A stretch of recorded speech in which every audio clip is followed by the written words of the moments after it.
All right, so in order to perform extension mobs, um, I'll sometimes give this to someone's spouse that they can provide some symptom relief for um, for my client. So in order to perform this, the way essentially you're just going to be pushing from a back to front kind of direction, or with the person laying on their stomach, it's going to be straight down towards the ground. In order to find the right lumbar segments, you're going to start kind of with like a broad or flat hand contact, and you're going to go just above or right at the top of the glutes here, and you're just going to give light pressure, and you should feel two bones on the back of the pelvis. Those are called your PSIS. So L5 should be slightly above those two bones, like literally right off the bones. If not, if sometimes L5 is actually behind it, and you'll never be able to hit it. But essentially, just find the landmark of those two bones. You're going to take the heel of your hand right here. It's called your pisiform bone. That's what you're going to push with both hands, and you're going to have your hands kind of set up in this like 90-degree angle configuration, like so. So I have pressure here, and I have pressure here. So once I find those two bones, I'm going to go slightly above that with the heel of my hands, and I have that 90-degree pressure. My elbows are going to stay either completely locked out or slightly bent, and my elbows aren't moving. What's actually happening by putting pressure down is I'm actually shifting my body over the person. So I'm here.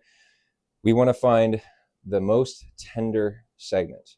So to find that, you're just going to start at that lowest one, which should be either L5 or L4. You're going to lean your body over it, and then you're going to take the pressure off. Katie, how did that feel?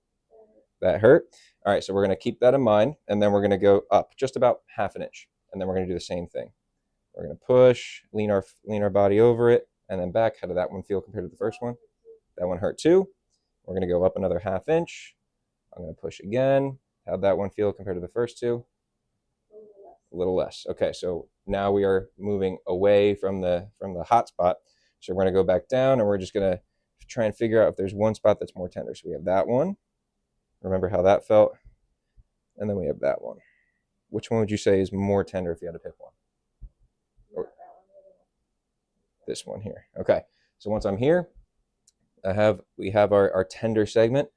I'm going to shift over and then shift off. And then we're going to repeat this for 10 or 15 reps.